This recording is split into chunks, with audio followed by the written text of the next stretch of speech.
Hello friends. Today I am going to talk about the Indian educational system in the ancient India.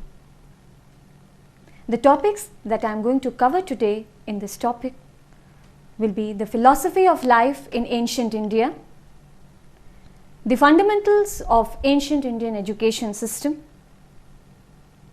the Rigvedic education, education during the Later Vedic Age, education in the epics and the Sutras, Brahmanic education, evolution of education in the Buddhist era. Also, we are going to make a comparative study of the Buddhist and the Brahmanic education system. And in the end, I would love to discuss and describe some ancient Indian universities and centers of education in the ancient India. India has a rich tradition of learning and education right from the antiquity. These were handed over generations to generations, either through oral or written medium. A single feature of ancient Indian or Hindu civilization is that it has been molded and shaped in the course of its history more by religious than by political or economic influences. The fundamental principles of social, political and economic life were welded into a comprehensive theory which is called religion in Hindu thought. The total configuration of ideals, practices and conduct is called dharma in this ancient tradition.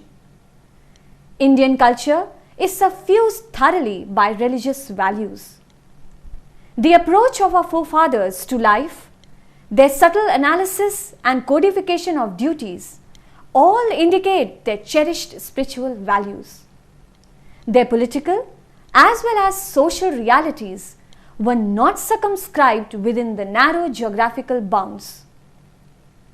Their attitude to life was characterized by width of vision, and they identified their duty with devotion to the ideal of summum bonum of mankind. Multidimensional progress of all mankind became the sole objective of a civilization. The ancient Indian polity, eschewing the imponderables of violence, friction, and self-aggrandizement, was based on the principles of love, honorable conduct, and good behavior. Life had a definite aim, an ideal, and the attainment of which was thought to transcend all material achievements. The educational evolution in ancient India was also founded upon this very ideal. Dr. Radhakamal Mukherjee said, "Learning in India through the ages had been prized and pursued not for its own sake, if we may so put it, but for the sake and as a part of religion. It was sought as the means of self-realization, as the means to the highest end of life, viz. Mukti or emancipation." Ancient Indian education is also to be understood as being ultimately the outcome of the Indian theory of knowledge as part of the corresponding scheme of life and values. The scheme takes full account of the fact that life includes death, and the two forms the whole truth. This gives a particular angle of vision, a sense of perspective and proportion in which the material and the moral, the physical and spiritual, the perishable and permanent interests and values of life are clearly defined and strictly differentiated. Of all the people of the world, the Hindu is the most impressed and affected by the fact of death as a central fact of life. The individual's supreme duty is thus to achieve his expansion into the absolute, his self-fulfillment, for he is a potential God, a spark of divine. Education must aid in this self-fulfillment and not in the acquisition of mere objective knowledge. What has been the philosophy of life in ancient India? The outstanding characteristics of the ancient philosophy of life in India are that while no great significance is attached to the physical existence in the world, yet the importance of action in this material world is not overlooked. The doctrine of action, karma, occupies a very significant place in the Indian system of life and of education. Action or karma should not be for the redemption of mankind. This has been the ideal of the doctrine of karma as also of the educational system of ancient India. Hence, the ultimate object of devotion for an individual is the Brahma and not this world. The material world is the lab of the human soul, where the individual has to receive systematic education for bringing about self-development. The ancient Aryan culture of India lays the greatest emphasis on plain living and high thinking as the moral basis of education for self-development. Consequently, the individual has been bidden necessarily to gain both kinds of knowledge, materialistic and spiritual. All fields of Vidya or knowledge were thus divided into two broad streams, the Paravidya, the higher knowledge, that is the spiritual wisdom, and the Aparavidya, the lower knowledge, that is the secular sciences. The latter is needed to live a comfortable life there. The former helps one to be fully prepared for the hereafter. Hence, a balanced combination of both is advocated so that both civilization and culture are imparted. The materialistic education embodies various aspects of the knowledge of physical sciences. It is for a student that the developed social structure exists. The student engaged in the pursuit of material knowledge has consequently been treated as the fulcrum or the axis of the social structure, for in his development lies the well-being of the society. Spiritual knowledge has been regarded as the means of attaining the final beatitude. For the realization of the great truth, deep meditation in privacy is essential, and hence the individual has been bidden to take recourse to severe penance, tap, once again. The devotee of spiritual knowledge has been enjoined upon to keep aloof from material objects and to consume himself wholly in self-meditation, because the main elements constituting divine or spiritual knowledge cannot be understood and realized through hearing or by means of intellect. These can be realized only through divine graciousness. The ancient Indian system of education is pervaded with the desire for bringing about salvation and final beatitude along with the full physical development of the individual, in the same manner as the philosophy of life is shot through by the spirit of religion. The Indian system of education caters to both physical and spiritual solitariness. Fundamentals of ancient Indian education. Ancient Indian education had been evolved strictly on the foundations of Indian epistemological and philosophical traditions. The idea of the ephemerality of life and the world, the concept of ultimate death, and the futility of mundane pleasures had provided them with a special angle of vision. The entire educational tradition originated in these principles. Thus, the Indian sages devoted themselves to the study of supra-sensible world and spiritual powers and molded their life accordingly. The ultimate aim of education emerged as the Chit Vrit Nirodh, the control of mental activities connected with the so-called concrete world.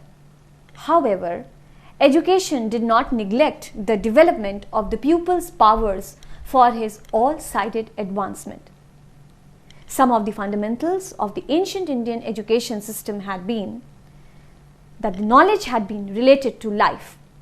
During the ancient times in India, the pupil, away from the haunts of din and distractions of the material world, amidst beautiful natural surroundings, sitting at the feet of his teacher, would comprehend all the intricate problems of life through listening and meditation. He would not remain contented with mere bookish learning, but acquire fairly practical knowledge of the world and society through close contact with the people.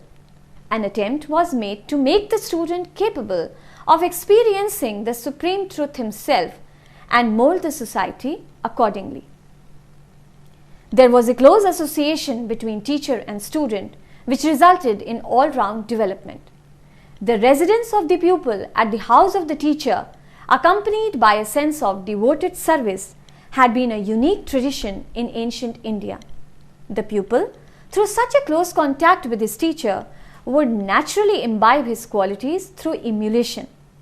This was regarded as indispensable for the fullest development of his personality, because the teacher was supposed to symbolize all the good ideals, traditions, and code of behavior of the society from where the pupil hailed. Development in social work. Another important characteristic of ancient Indian educational system was that the same was wedded to the practical ends of life. The pupil's residence at his teacher's house would make it possible for him to develop social contacts, as it was his sacred duty to collect fuel wood, supply water, and do other household odd jobs for the teacher. In this way, not only would he receive instructions related to domestic life, but also learn the concrete lesson of the dignity of labor and social service. Vocational training. Students were given training in occupations of animal husbandry, agriculture, and dairy farming, etc., by tending his teacher's cows and serving him in diverse ways. Evidently, the ancient Indian education was not merely theoretical, but was related to the realities of life. The modern concept of learning by doing, as understood in the West today, was the very core and essence of education in ancient India. Life served as the laboratory for the educational experimentation from where many noble traditions were developed.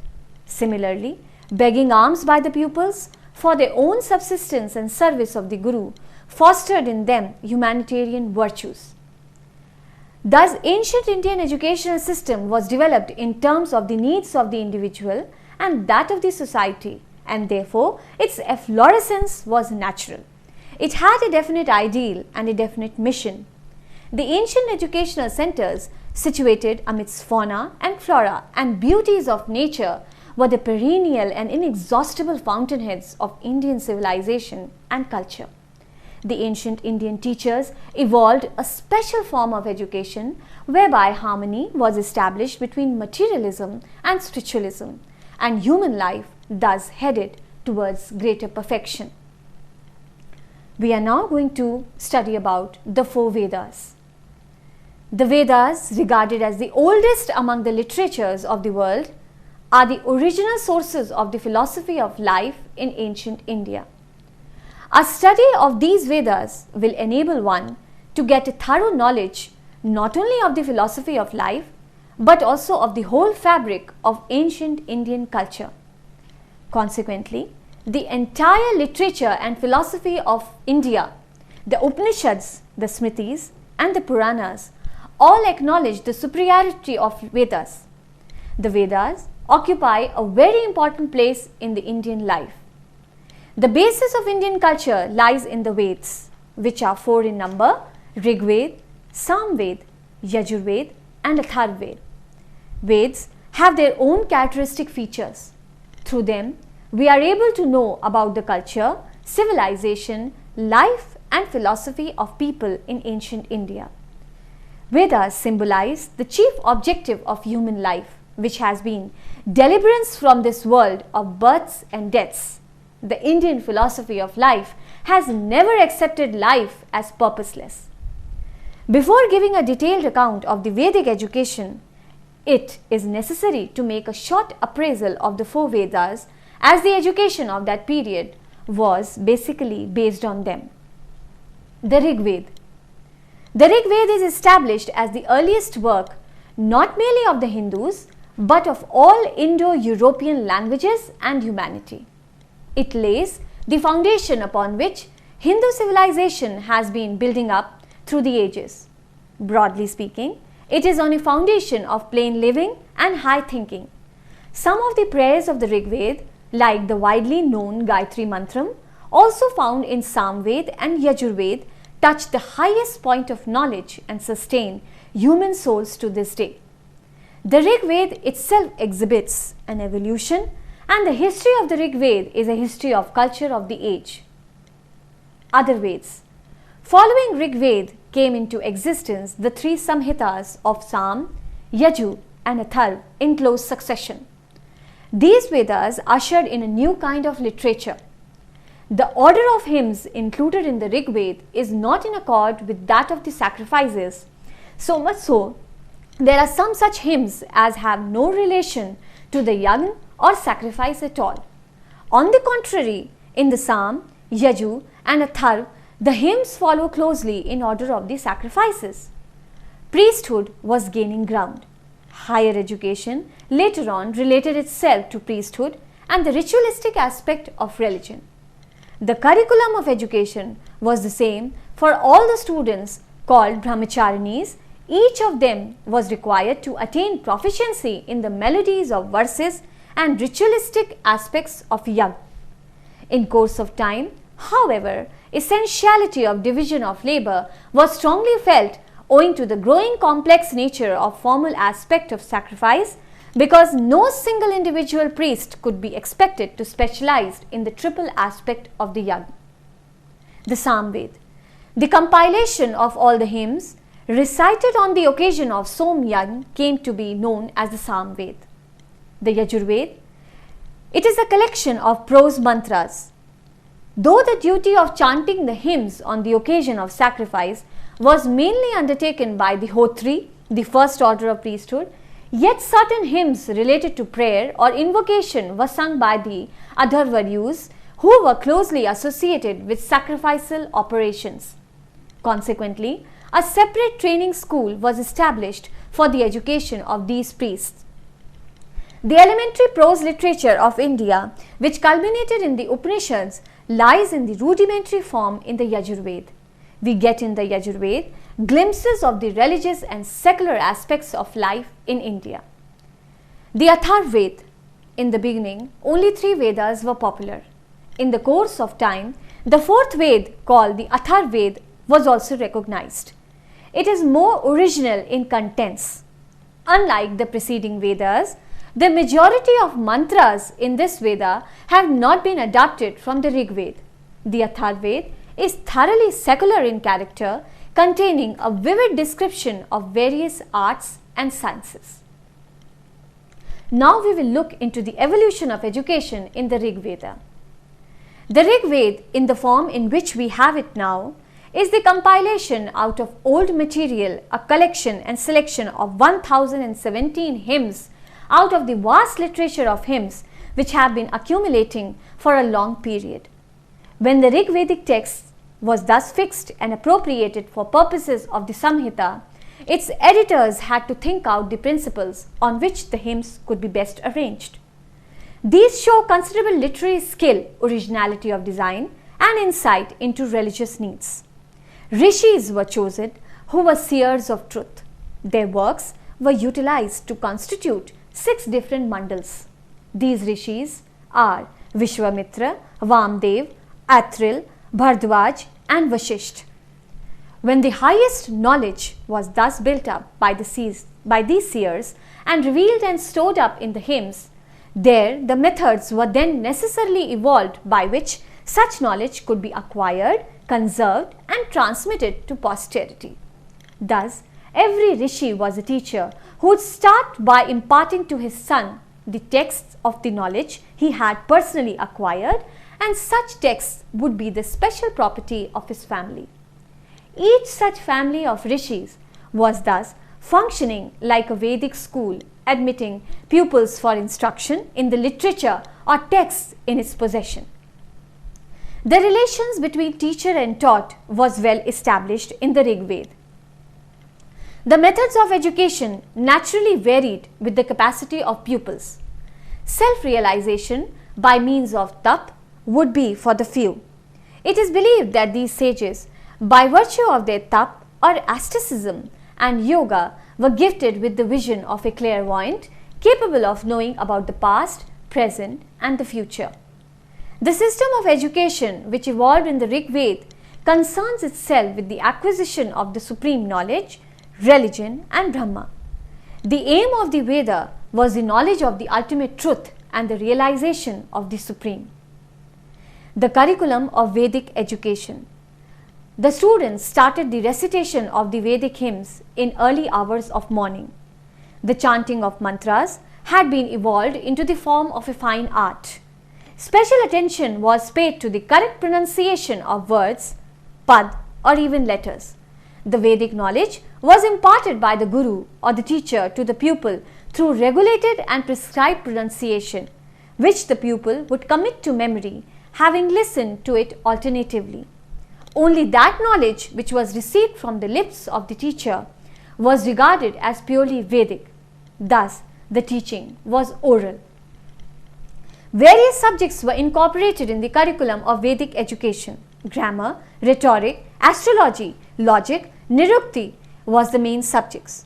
Vedanga was the synonym of all these subjects taken together. The performance of sacrifice, correct pronunciation, knowledge of prosody, etymology, grammar and jyotishi or the science of calendar. The study of logic occupied a special place because knowledge of any other subject was tested on its basis. Debates and discussions were organized for training in logic. Though the Rigvedic education, being essentially religious and philosophical in character, was imparted only to those who were fit to make quest of eternal truth and acquire supreme knowledge, yet there was arrangement for secular education and vocational training for the masses. The people would receive training in diverse arts and crafts for material gain. Agriculture, horticulture and animal husbandry attained to a high norm of progress. Thus we can safely conclude that secular, social and practical form of education was in existence during the Rigvedic era. Two methods of teaching were being practiced during the Vedic period. The first method was oral and the second was based on chintan, that is thinking. In the oral method, the students were to memorize the mantras, Vedic hymns, in order that they might not be changed wrongly and they might remain preserved in their original forms. Thinking method was another part of the teaching method. Through this, an attempt was made to reserve the Ved mantras and richayas. The thinking principle, that is the Manan Shakti, was reckoned higher than the subject of thinking. So the primary subject of education was the mind itself. The pupil had mainly to educate himself and achieve his own mental growth. Education was reduced to the three simple processes of Shravan, Manan and Nidhyasan. Shravan was listening to the truths as they fell from the lips of the teacher. Knowledge was technically called Shruti, or what the ear heard, and not what was seen in writing. The second process of knowledge, called Manan, implies that the pupil has to think out for himself the meaning of the lessons imparted to him orally by his teacher so that they may assimilate fully. The third step, known as Nidhyasan, means complete comprehension by the pupil of the truth that is taught so that he may live the truth and not merely explain it by word. Some of the main characteristics of Vedic education can be summed up as follows. The admission was made by the formal ceremony, Upanayan or initiation, by which the pupil left the home of his natural parents for that of the preceptor. In this new home, he had a second birth and was called Dwij or twice born. The pupil was eligible to admission to the preceptor's house only on the basis of his moral fitness and unimpeachable conduct. The discipline of brahmacharya or celibacy was compulsory. It was one of the sacred duties of the pupil to serve his preceptor. He pledged devotion to him in thought, speech and deed and worshipped him as his own father or God. Brahm Sangh was an organization where meritorious students were given chances to fulfill their quest of higher knowledge. There was equality between the sexes in the field of knowledge. The Rigveda mentions women rise called Brahmavadnis. Princes and other leading Kshatriyas were trained in all the manifold sciences to make them fit for government. Some cities became renowned because of their teachers, and the chief among them were Varanasi, Taxila from the day of Buddha, and Kanchi in the beginning of the Christian era. In the Rigvedic period, occupations were not dependent on one system. At that time, the nature of education was religious, but this sort of education was meant only for those persons who, rising above the mundane interests, were capable of attaining spiritual heights. Ordinary people were still engaged to advance the material well-being of the society. This age is exemplary for its economic, political and religious progress and famous for various arts and crafts, agriculture, commerce and trade. It thus leads to the inevitable inference that the period must have evolved an elaborate system of vocational, scientific and commercial education. Thus, the ideal of the Vedic education was lofty. Ample opportunities were provided to the pupil for the development of his personality. The preceptors took personal care of the pupils, which resulted inevitably in a multi-dimensional development. The educational system of Vedic period achieved a pronounced success in connection with character formation, development of personality and contribution to knowledge in all branches of learning as well as social well-being and material prosperity. Vedic education was essentially spiritual and religious in character, yet it did not ignore the material aspect, the evidence whereof is available in the Yajurveda and the Atharvaveda. Thus, it points unmistakably to the future evolution of Aryan culture. Now we move on to the education during the later Vedic age. As we have seen in the Vedic period, the educational sphere was inordinately dominated by priesthood, hence knowledge pertaining to sacrificial rituals had considerably advanced. There were scholars and thinkers who had developed an attitude characterized by mysticism towards life and meditated on speculative subjects such as God, soul and universe, life and death, etc. In later Vedic age, this trend of speculative thought grew intense and vehement. The philosophers now meditated upon self-realization. Their mystical experiences manifested themselves through the scriptures known as Brahmanas and Aryankas. The Upanishads were next to emerge into being. The Upanishads aver that whatever good is done with full knowledge and awareness becomes forceful and fruitful in life. They are the archives preserving ancient culture and civilization. The Vedanta, an important trend in philosophical thought, which can rightly be regarded as the culminating point of the Vedic knowledge, was revealed through the pages of the Upanishads. The spread and propagation of the post-Vedic education was influenced through diverse institutions known as Sakhas, Charnas, Parishads, Kulas and Gotras, and improvement on the oral tradition of the Vedic literature. The basic aim of education during the later Vedic period has been the same as during the Vedic age, that is the salvation of the soul, but the method of attaining this goal has been different between the two periods. During the Vedic period, the student used to attain the objective of education through penance while living with Acharya as member of his family.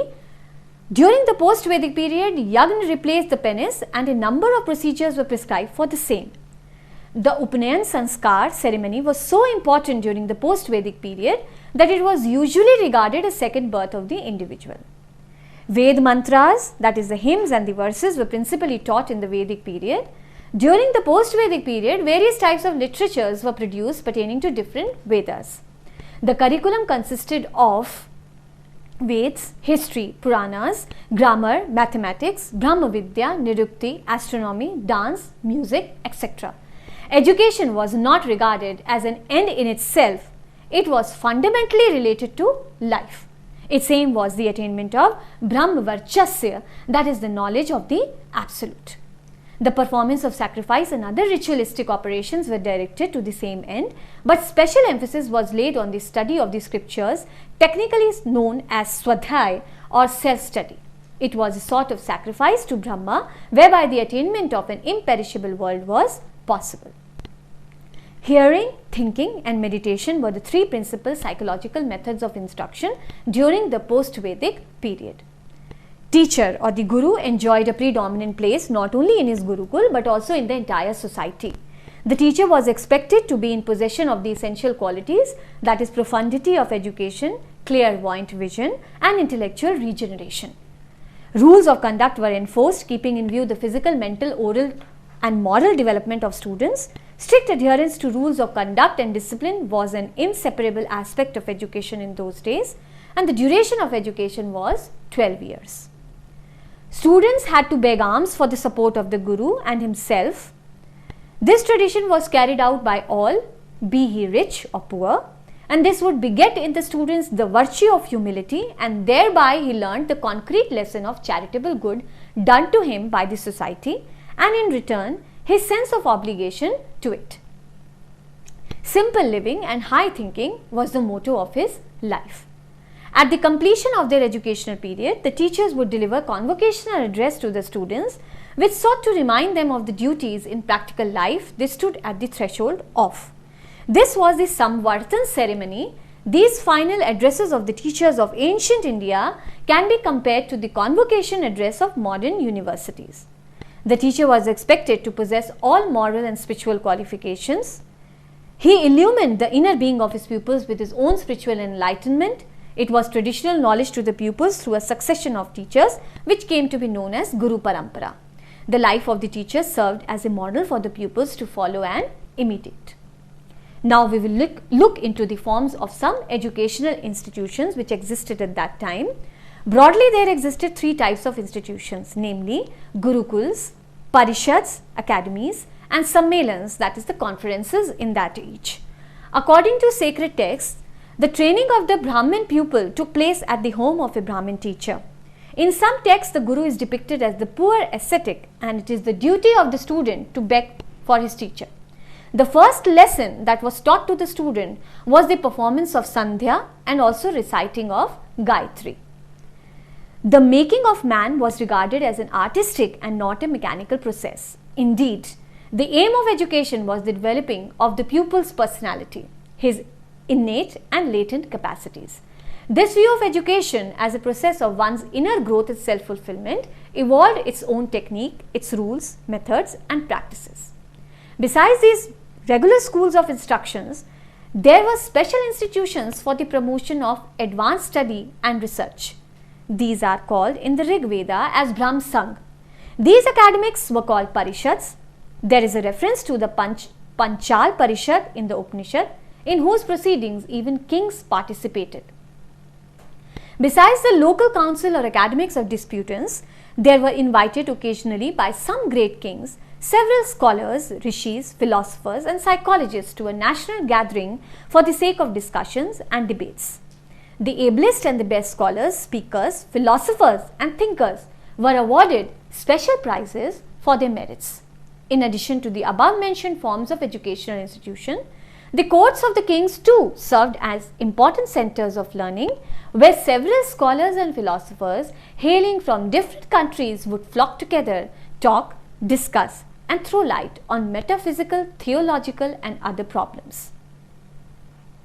During the Vedic period, one could choose a particular profession as he liked, and accordingly his varn was determined. But during the later Vedic period, the varn came to be determined by birth. Consequently, the whole society was divided into four varnas: Brahma, Kshatriya, Vaishya and Shudra. Secular education was prescribed for all these varnas or castes according to the requirements of their respective duties they had to perform in life towards the society. As regards the Vaishyas, agriculture and animal husbandry and trade was the chief occupation, and as such they were given technical education of agriculture, animal husbandry and trade. Education of the Vaishyas too was under the direct control and supervision of the Brahmans. Study of Vedas was regarded as of secondary magnitude to them. Knowledge of various languages, rates of wages, rules applicable to purchase and sale of commodities was regarded as indispensable for the Vaishyas. To acquire this cumulative information, the study of arithmetic, general geography as well as economic and commercial geography, science of agriculture and business method was extremely essential.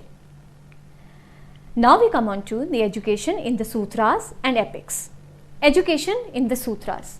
The period of the Vedic literature was followed by that of the Sutra literature.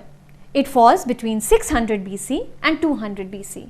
The growth of Vedic literature had become so vast and diffuse that the need was strongly felt to evolve some practicable method as may epitomize conveniently the huge mass of Vedic literature. This need brought a new type of literature, the Sutras, into being. These sutras revealed great principles and truths in a very compressed and succinct form. In this age, the rules and regulations of education were manifested mainly in the form of Dharma Sutras. These Dharma Sutras embodied the principles of social conduct and a code of duties for the teachers and students. The entire Sutra literature consists of mainly 6 divisions known as Vedangas. A pre-knowledge of various subjects such as Siksha, Chadas, Vyakaran, Kalp and Jyotish was indispensable for the sake of comprehending the Vedas. This period is the most important one from the viewpoint of its constructive and creative aspect in ancient Indian education, in as much as such important branches of learning as geography, algebra, astronomy, astrology, physiology and grammar reached culminating point in this period. The educational system during the Sutra period was identical with that of Upanishad period. All the current unwritten regulations, social and religious traditions and long-standing conventions had been compiled in the sutras in a well-arranged and systematic order. Various sciences and arts such as handicrafts, medicine, sculpture and architecture had attained the peak of development. Thus, the sole objective of the entire system of education during this period was character formation, development of personality and protection of the ancient culture. Education in the epics. The Ramayana and the Mahabharata are the main epics of ancient India. These epics give us glimpses into the creed of militarism of that age. Nevertheless, there are in them scattered facts which throw light upon the education of that period. The Mahabharata tells of numerous hermitages where pupils from distant parts gathered for instruction round some far-famed teachers. A full-fledged ashram is described as consisting of several departments which are as follows: the Agnishthan, the place for fire worship and prayers; the Brahmasthan, the department of Veda; Vishnusthan, the department for teaching Rajniti and Vrat; Mahendrasthan, military section; Vivasthan, department of astronomy; Somsthan, the department of botany; Garudsthan, section dealing with transport and conveyances; Kartikesthan, section teaching military organization, how to form patrols, battalions and army. The most important of such hermitage was that of the Naimisha, a forest which was like a university. The presiding personality of the place was Saunaka, to whom was applied the designation of Kulpati, sometimes defined as the preceptor of 10,000 disciples. The hermitage of Vyas was another seat of learning. There Vyas taught the Vedas to his disciples. Among the other hermitages noticed by the Mahabharata may be mentioned those of Vashisht and Vidya-mitra, and that in the forest of Kamyaka on the banks of the Saraswati. But a hermitage near Kurukshetra deserves special notice for the interesting fact recorded that it produced 2 noted women hermits. Military science was generally called Dhanurved, and the Mahabharata marks the culmination of military art and science. In ancient times, military education was not only organized by the state, but on the other hand, private individual instructors too would undertake this duty. To sum up, in ancient India, secular vocational training was essentially a practical and useful education. There was complete absence of formal paraphernalia of education required in modern times. Education was imparted by the father to his son according to practical and direct method. Industrial occupations were at the peak. Indian artists have bequeathed to the world many fine artistic creations which will be regarded as the valuable treasure of the past, present as well as the future. Now we move on to the Brahmanic education. Most of the aspects of human existence found fullest scope for development and evolution during the period of the Vedic education. The Brahminical education has its own peculiar importance as regards the harmonious development of physical, mental and spiritual aspects of human life. It helped a lot in the development of character and individuality of human beings. Mr. F. E. Key, in his book named History of Indian Education, Ancient and Later Times, observes, not only did Brahmin education develop a system of education which survived the crumbling empires and the changes of the society, but they also, through all these thousands of years, kept a glow of the torch of higher learning and numbered amongst them many great thinkers who have left their mark not only on the learning of India but upon the intellectual life of the world. Thus, the aim of Brahminic education was similar to the aim of Vedic education, when the education was considered to be a means of gaining knowledge. Self-reliance, self-control, formation of character, individual development, knowledge of social and civil life and preservation of national culture was accompanied with the physical development as the aim of education. Some important characteristics of Brahminic education were as follows. The disciple lived in direct contact with the Acharya. The daily routine of the students was regulated. Brahminic education paid a good deal of attention to the formation of character and nature of the students. The students were supposed to maintain strict celibacy. It prepared the students for the entire life in its fullness. Yet, the tendency towards specialization had grown up. In Brahminic education, instead of collective teaching, individual teaching prevailed. Thus, there were more opportunities to develop the inner talents of the students. Brahminic education was not only theoretical, it also gave the practical knowledge to face the struggles of life.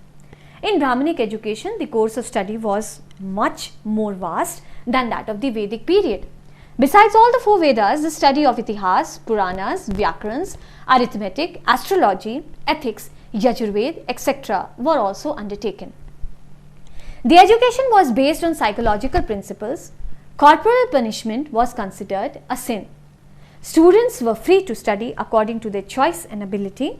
In Brahminic education, Kand, Siddhant and stratification of caste system also had an effect on the courses of study. The oral system of teaching and learning followed in the Vedic period continued in the Brahminic age too. They were made to practice self-study. A new system of education whereby through examples and parabolas, great and abstract moral truths were made easy and understandable. The students had to study in the Gurukuls for about 12 years. After that, they were allowed to go home and the Guru gave them final instructions. This ritual was called the Samvartan Sanskar. They were at that time especially instructed to speak the truth, to fulfill the duties and never to be careless in self-study. The curriculum was basically predominated by religious elements, production of literature pertaining to Havan, Yagn, etc., Itihas and Purans, and variety of subjects of worldly and spiritual concerns.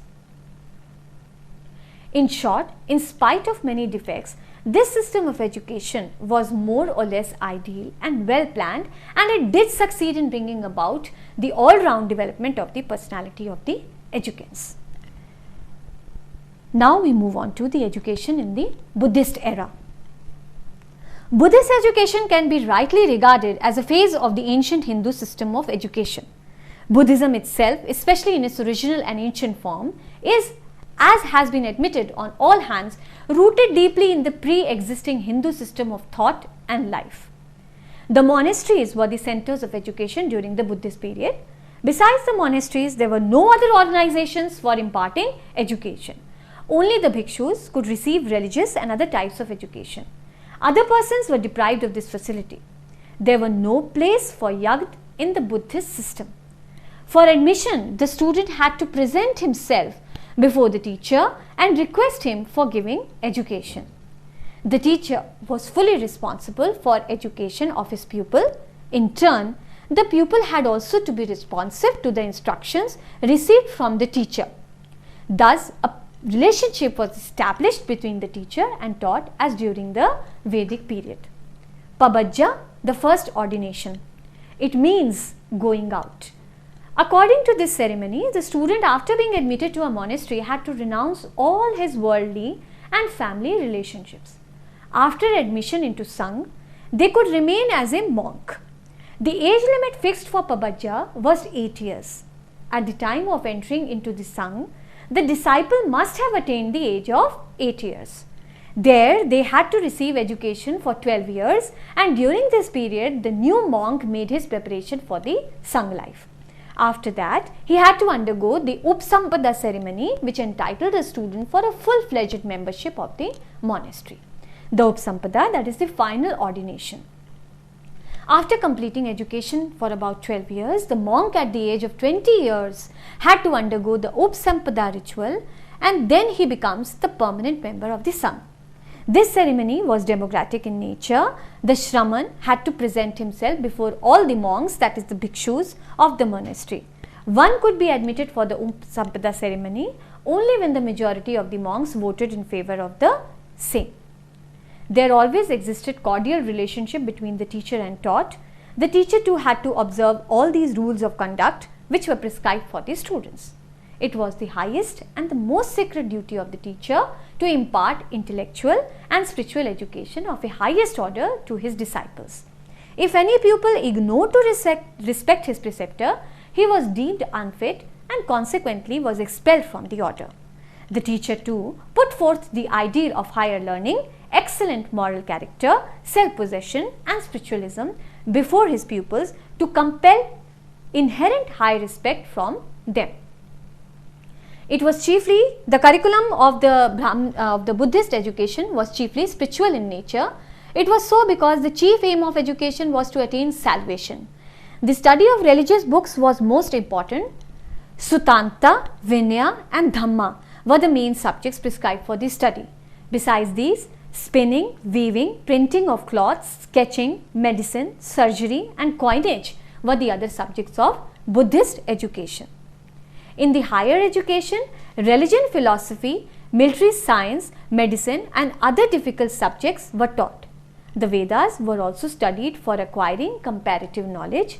Nevertheless, the Atharvaved was not included in the curriculum up to the Jatak period.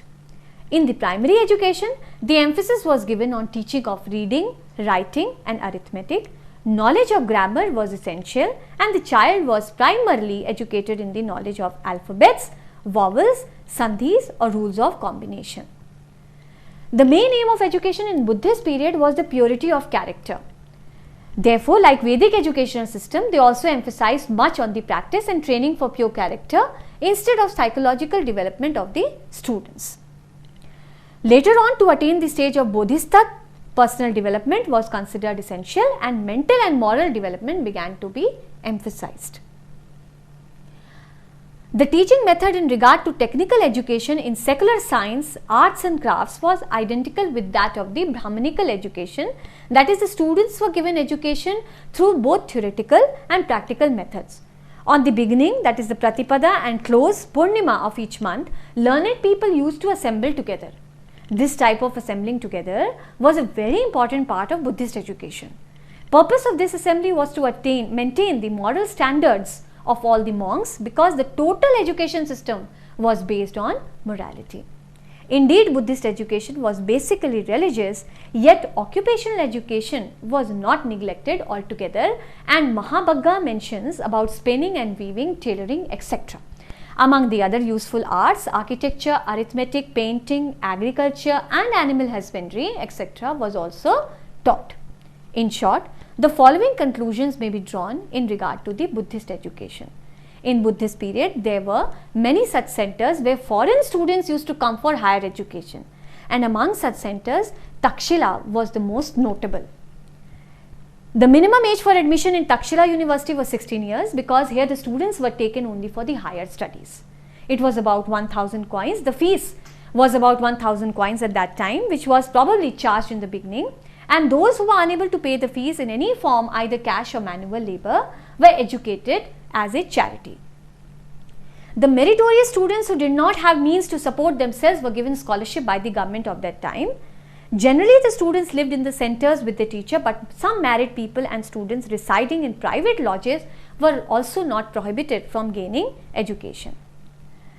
In higher education, students were taught literary, scientific and vocational education. In literary education, religious teachings was also included. Some students who could not get mentally satisfied even through higher studies used to go to the isolated place of some monk and spend their lives in search of truth and nirvana. Gradually gaining spiritual knowledge, they became ascetics in their future life. Now we will make a comparative study of Brahmanic and Buddhist system of education. Buddhist education was to a great extent influenced by Brahmanic education, so their basic principles were similar in many respects. The daily life of bhikshus was more or less improved form of brahmacharis. Their mode of living, food arrangements and clothing etc. were almost similar.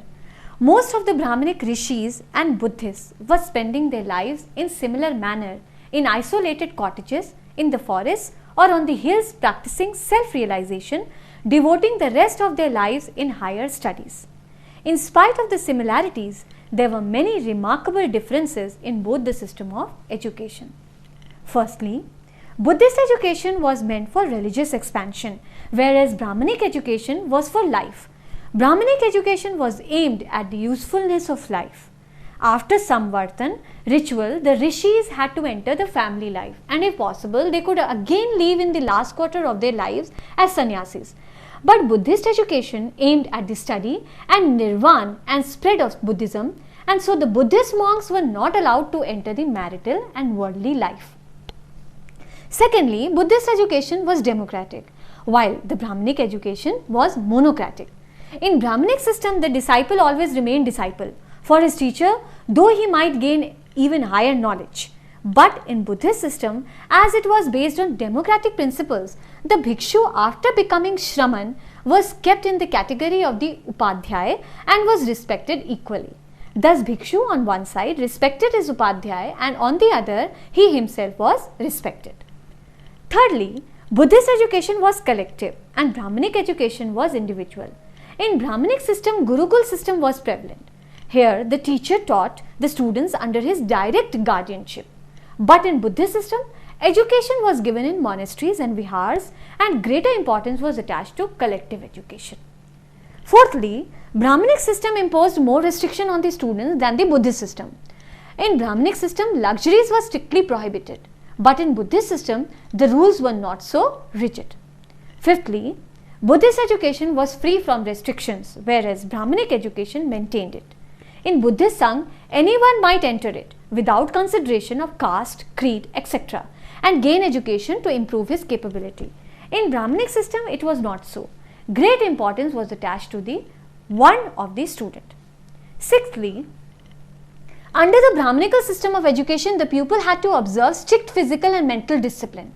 He was to treat pleasure and its agencies as taboo. Student life was fraught with austerities. But according to the Buddhist system, the body is to be decently draped, cleansed and massaged, regularly fed, sheltered in the rainy season, rested during the noon and medically treated when ailing by the best physician of the country. The critical assessment of the Buddhist and the Brahmanic education. Buddhist education was not altogether immune from defects.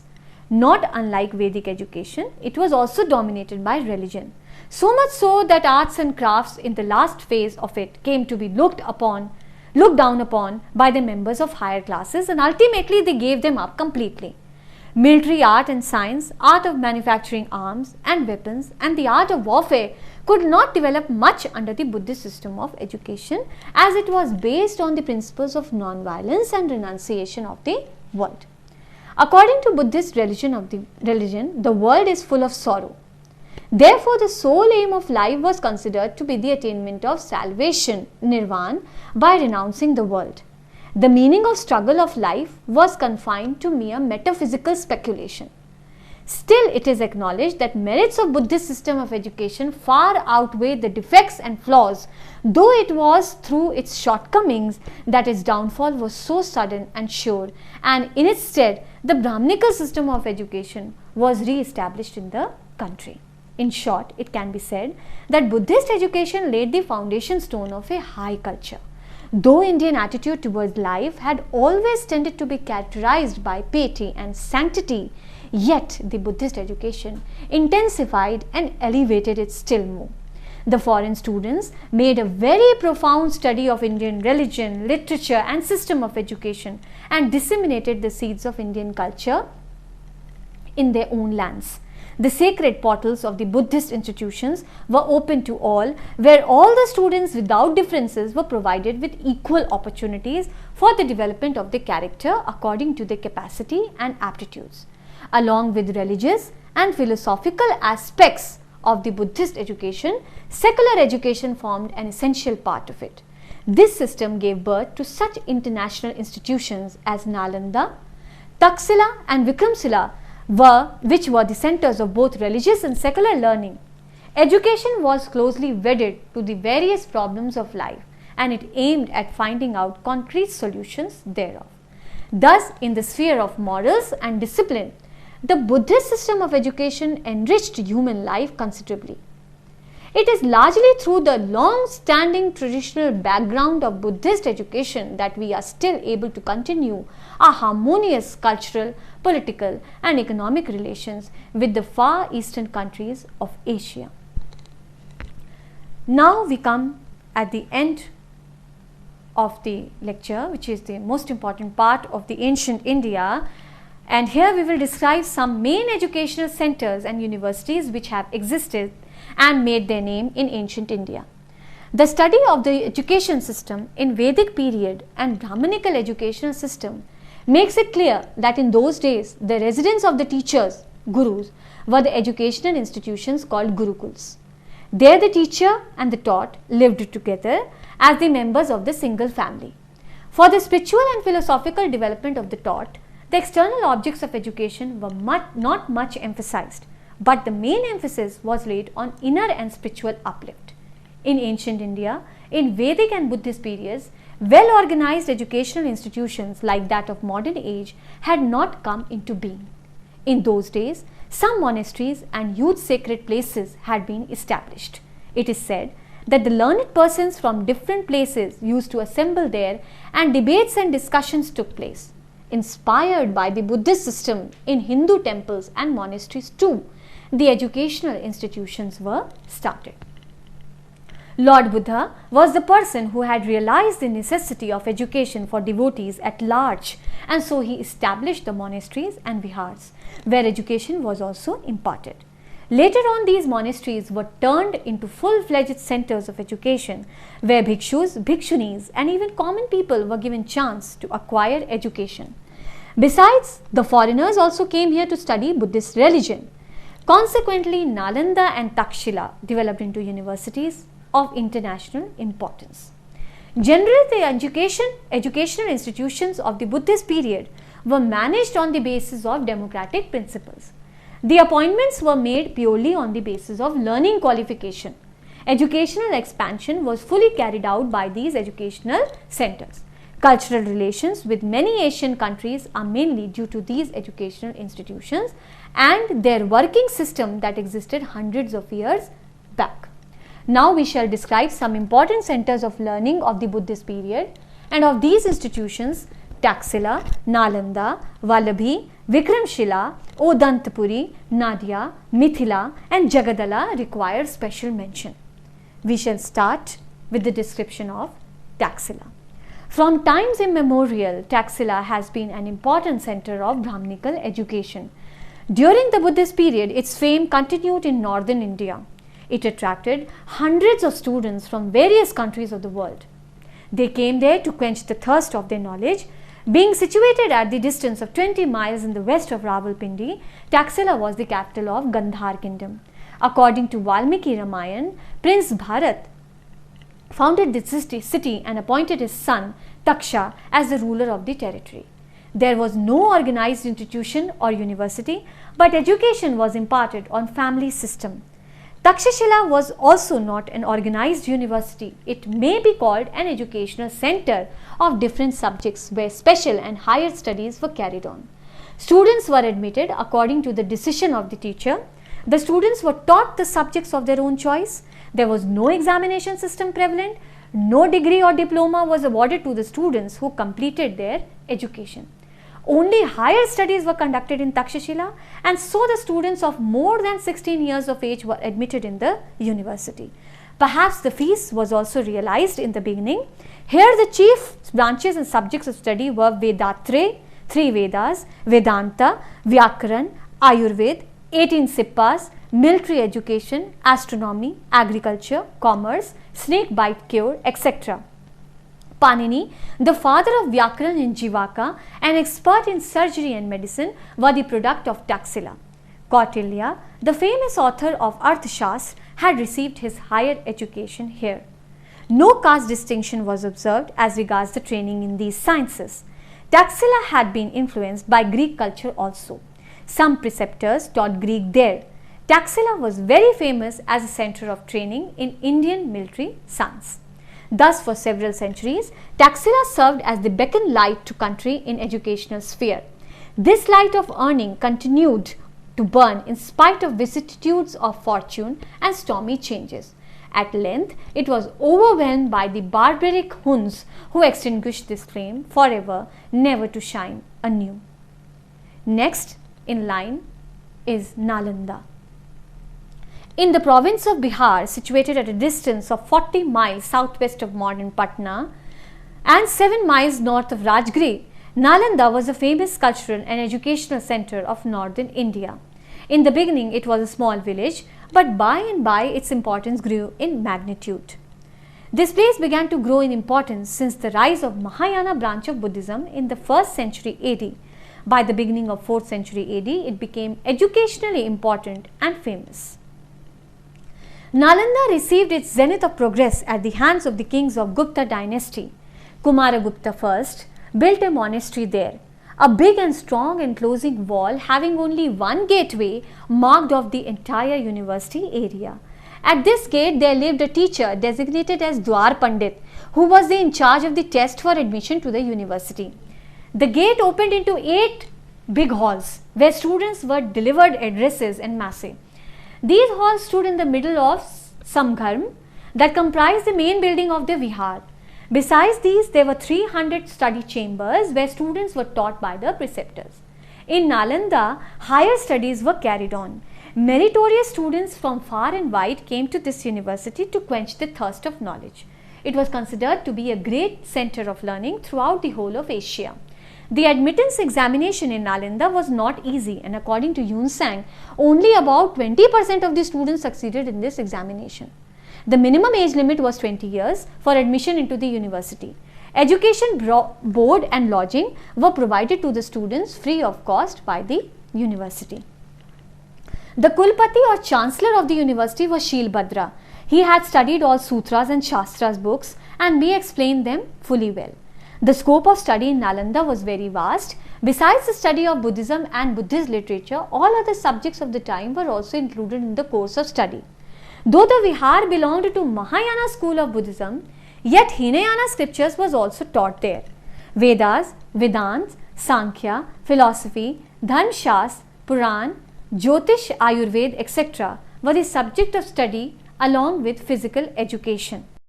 It is evident that Nalanda was an eminent center of learning and illuminated our country for centuries to come with his undimmed light of knowledge. It has made unique contributions to the evolution, expansion and refinement of the Indian culture. Third is Vallabhi. Another important education center of Buddhist period was Vallabhi, the capital seat of Maitrak kings between 475 and 775 AD. Like Yunseng, I Singh too found Vallabhi in the western side of India as glorious as Nalanda, and students from every part of India would flock there for education. The center was famous not only as a center of Buddhist culture and learning, but also for the religious tolerance and mental freedom. Next, Vikramshila. The Vihar of Vikramshila was established by the famous Emperor Dharmpal of Pal dynasty in the 8th century in northern Magad at a beautiful hill on the bank of river Ganges. The university was later organized into 6 colleges. In the center, there was the central big building having 6 gates connected with each other. The college was situated in front of it, and this central building was called the Vigyan Bhavan. Vikramshila University was destroyed by Bhaktiyar Khilji in 1203 AD. It is said that the Muslims took the Vihar as a fort and they killed most of the monks. Next, Udantapuri. This university had been established long before the kings of Pal dynasty came into power in Magadh. Udantapuri could not attain that level of fame and repute which either Nalanda or Vikramshila had accomplished. Next, Jagadala. Pal king Raja Rampal of Bengal had set a city on the banks of Ganga. It was the beginning of the 11th century and it was named as Ranavati. He also constructed a monastery and named it as Jagadala.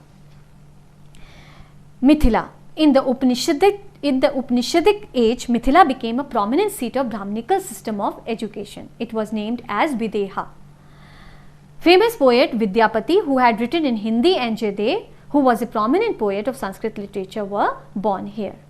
Next, Nadia. Nadia was formerly called Navdeep. It is situated at the confluence of Ganga and Jalangi rivers in Bengal. It was the center of trade and commerce as well as learning and culture. The lyrics of Geet Govind by Jaydev still reverberate in the ears of the people. The importance of Nadia grew still more as a result of the downfall of Nalanda and Vikramshila, and it began to be regarded as an eminent center of Hindu culture and education.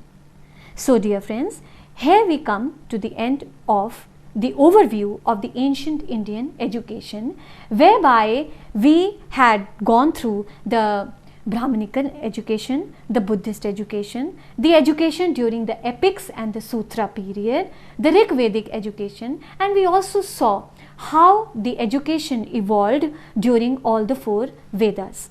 I hope you enjoyed the lecture today and you must have received some input as far as the ancient Indian education system is concerned.